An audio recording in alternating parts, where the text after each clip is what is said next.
अस्सलाम वालेकुम dear students. आज की क्लास में हम बात करेंगे मंडी की तलब के हवाले से। लास्ट क्लास में हमने इनफरादी ख़त तलब और उसका गोशवारा पढ़ा था। आज हम मंडी का ख़त तलब और उसके गोशवारे के बारे में सबसे पहले बात करेंगे। लॉ ऑफ डिमांड के अंदर हमने इस टॉपिक को पिछली क्लास के अंदर कवर किया है कि फ़र्द का जो गोशवारा तलब है वो किस तरीके से बनाया जाएगा, ठीक है। और उसके साथ साथ हमने डिमांड कर्व भी बनाया था कि एक फ़र्द के लिए अगर ख़त तलब बनाएंगे तो वो किस तरीके से बनेगा। तो इसका मतलब ये हुआ कि हमारी जो लास्ट क्लास के अंदर ख़त तलब था उसे इनफरादी ख़त तलब कहेंगे, ठीक है। और आज हम जो बात करेंगे वो मंडी का ख़त तलब कहलाएगा। यानी जब बहुत सारे अफराद की तलब को जमा किया जाएगा तो वो हमारी मंडी की तलब बनेगी। तो हम मंडी की तलब को किस तरीके से हम पढ़ते हैं, उसके लिए गोशवारा डायग्राम किस तरीके से बनेगी, उसके लिए हम आज का लेक्चर जो है उसको देखते हैं।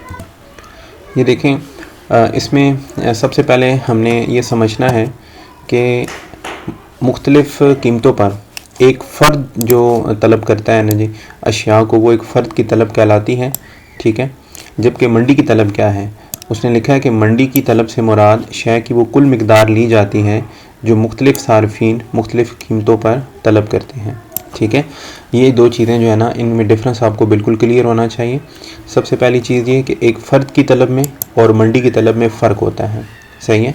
यानी एक फ़र्द अगर मार्केट में डिमांड कर रहा है किसी भी चीज़ के हवाले से, अकेली उसकी अपनी डिमांड है तो वो इनफरादी तलब कहलाएगी। और अगर बहुत सारे सार्फिन की तलब को जमा करके देखा जाएगा कि किसी भी ख़ास चीज़ की बहुत सारे जो अफराद हैं या सार्फिन हैं जो तलब वो कर रहे हैं, उन्हें ऐड करेंगे तो हमारे पास मंडी की तलब जो है वो बन जाएगी। मिसाल के तौर पे अगर हम 2 या 3 सारिफ़ ले लेते हैं, मसलन पहला सारिफ़ ए है, दूसरा सारिफ़ बी है और तीसरा सारिफ़ इन केस हमारे पास सी है, तो इनमें से हर एक फ़र्द की जो अपनी तलब होगी, ठीक है ना, ए की, बी की, सी की, इन तमाम की जो अपनी तलब होगी वो हमारे पास कहलाएगी इनफरादी तलब, ठीक है ना, एक फ़र्द की तलब।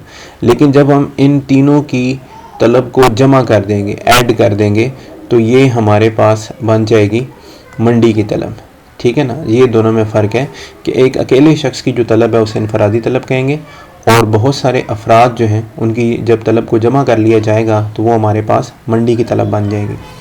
इसके बाद इसमें नेक्स्ट चीज़ हमारे पास गोशवारा है। देखें, गोशवारे के अंदर हमारे पास सबसे पहले जो चीज़ दी गई है वो है घी की कीमत, पहली चीज़ पहले कॉलम के अंदर।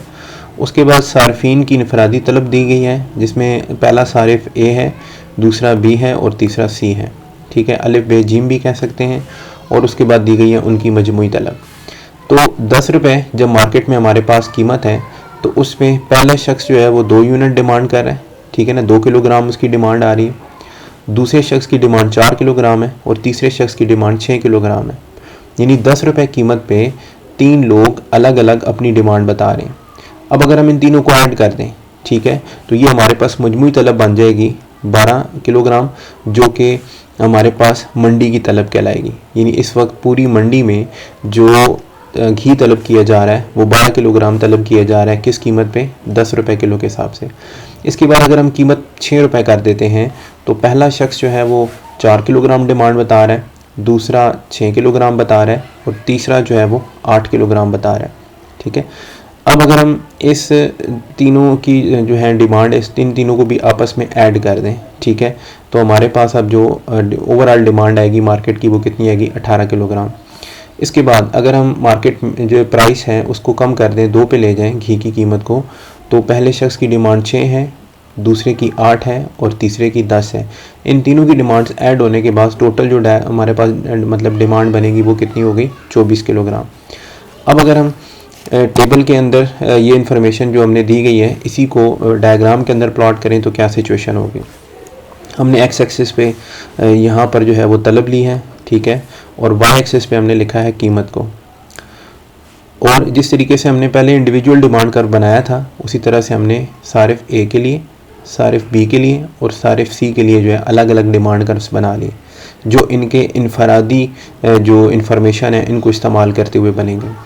फिर जब हम हॉरिजेंटली यानी एक्स एक्सिस पे इनकी डिमांड्स को ऐड करेंगे तो हमारे पास जो है ना वो ओवरऑल मार्केट डिमांड कर्व बनेगा। यानी 10 रुपये कीमत में पहला शख्स जो है उसके 2 यूनिट डिमांड है, दूसरे की 4 है, तीसरे की 6 है, तो 2, 4, 6 को जब जमा करेंगे तो ओवरऑल डिमांड हमारे पास आ रही है यहाँ पे 12। इसी तरह दूसरे पे हमारे पास जो है वो डिमांड आ रही है 18 और तीसरे पे हमारे पास डिमांड आ रही है 24। ठीक है, तो ये हमारे पास हो गया मंडी जो है उसका डिमांड कर समझ लें या मंडी का ख़त तलब समझ लें। तो 2 बातें हमने सीख ली कि इनफरादी तलब में और मंडी की तलब में फ़र्क होता है। यही शॉर्ट क्वेश्चन भी आपके पास आता है पेपर में कि इनफरादी तलब और मंडी की तलब में क्या फ़र्क होता है।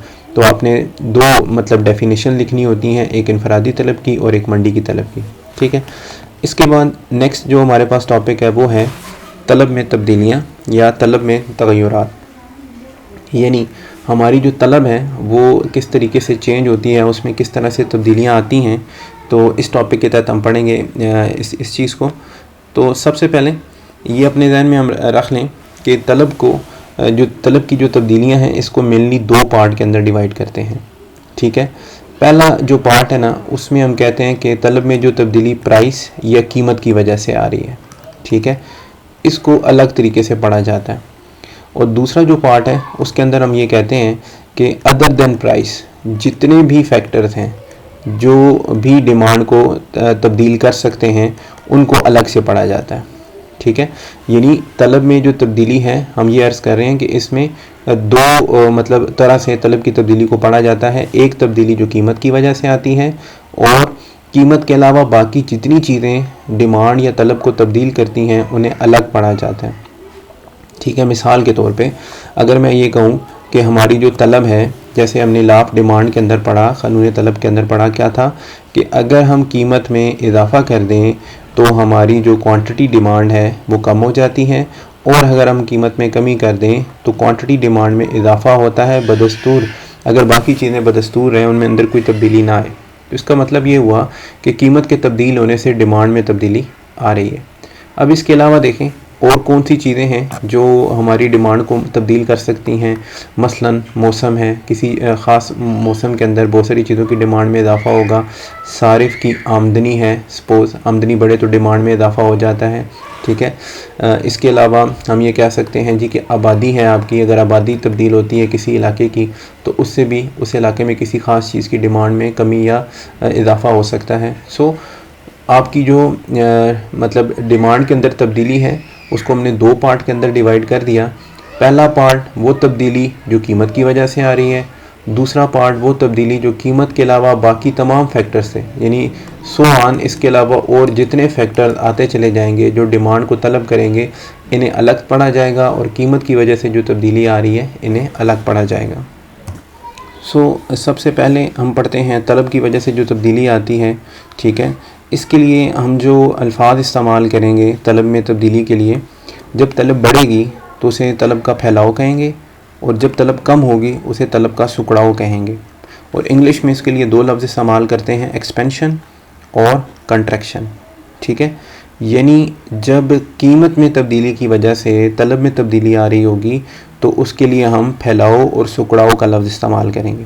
और इसी तरह से आपके पेपर में ये क्वेश्चन भी आता है कि तलब के फैलने और सुकड़ने से क्या मुराद है, या MCQs में आ सकता है कि तलब में फैलना और सुकड़ना किस वजह से होता है। तो हम सब बच्चों को ये मतलब बिल्कुल क्लियर होना चाहिए कि फैलाव और सुकड़ाव जो है ये अल्फाज कीमत के साथ रिलेटेड हैं। ठीक है, एक्सपेंशन और कंट्रैक्शन ये दोनों अल्फाज अगर MCQs के अंदर आते हैं तो हमें पता होना चाहिए कि ये किस वजह से हो रहा है जी, हमारी कीमत की वजह से, ठीक है ना, प्राइस की वजह से हो रहा है। अब हम इसके लिए टेबल डायग्राम देखते हैं। तो देखें हमारे पास ये टेबल बना हुआ है जिसके अंदर कीमत दी गई है और तलब दी गई है। कीमत 20, 18, 15 और 12 यानी कीमत में तब्दीली दिखाई गई है कि कीमत कुछ कम होती चली जा रही है, और उसके साथ साथ तलब जो है वो 10, 15, 20 और 25 यानी तलब में इजाफा हो रहा है। अब अगर हम इस टेबल को ऊपर से नीचे की तरफ पढ़ें तो देखें 20 रुपये जब आपके पास कीमत थी तो 10 किलोग्राम किसी चीज़ की डिमांड आ रही थी। कीमत आपने कम की तो तलब में इजाफा हुआ, ठीक है, और उसके बाद कीमत आपने और कम की, तलब में और इजाफा हुआ, 15 से बढ़ के 20 पे चली गई। कीमत आपने और कम की, 12 पे ले आए और तलब बढ़कर 20 से 25 रुपये पे चली गई। समझ आ गई बात? यानी कीमत कम करते जा रहे हैं तो हमारी जो डिमांड है उसके अंदर क्या होता जा रहा है, इजाफा होता जा रहा है। अगर हम इस टेबल को नीचे से ऊपर की तरफ पढ़ें, यानी पहली प्राइस अगर ये 12 हो तो 12 पे हमारी डिमांड है 25। जब हम प्राइस में इजाफा करते हैं 15 पे ले जाते हैं तो हमारी डिमांड कम होकर 20 पे चली जाती है। जब हम अपनी कीमत को और जो है ना तब्दील करते हैं और 15 से बढ़ाकर 18 पे ले जाते हैं तो हमारे पास जो डिमांड है वो कम होकर 20 से 15 पे पहुंच जाती है। और जब हम अपनी प्राइस में और इजाफा करते हैं 18 से 20 पे चले जाते हैं तो तलब कम होकर सिर्फ 10 किलोग्राम रह जाती है। ठीक है, तो ये एरो लगा हुआ है जिसकी मदद से हम समझ सकते हैं कि तलब 10 से 15 और 20 जब इस साइड पे जा रही है। इसी तरह से अगर हम अपने डिमांड कर्व को देखें तो डिमांड कर्व के ऊपर ये यहाँ पर उसने लिखा है फैलाओ, यानी जब हमारी डिमांड ओरिजिन से दूर मतलब पॉइंट जा रहा होगा डिमांड कर्व पे तो इसे फैलाओ कहेंगे। और जब हम अपने डिमांड कर्व पे लेफ़्ट साइड पे मूव कर रहे होंगे यानी डिमांड कम होकर आपके ओरिजिन की तरफ आ रही होगी तो इस चीज़ को कहा जाएगा सुकड़ाव। ठीक है, तो यहाँ तक हमने ये चीज़ समझ ली कि तलब में तब्दीली की जो पहली वजह है कीमत। ठीक है, तो कीमत में तब्दीली की वजह से आपकी डिमांड में तब्दीली आती है। कीमत में तब्दीली की वजह से अगर डिमांड में इजाफा हो रहा हो तो उसे तलब का फैलना कहते हैं। कीमत में तब्दीली की वजह से अगर आपकी डिमांड जो है वो कम हो रही हो तो उसे तलब का सुकड़ना कहते हैं। ठीक है, एक्सपेंशन और कंट्रैक्शन।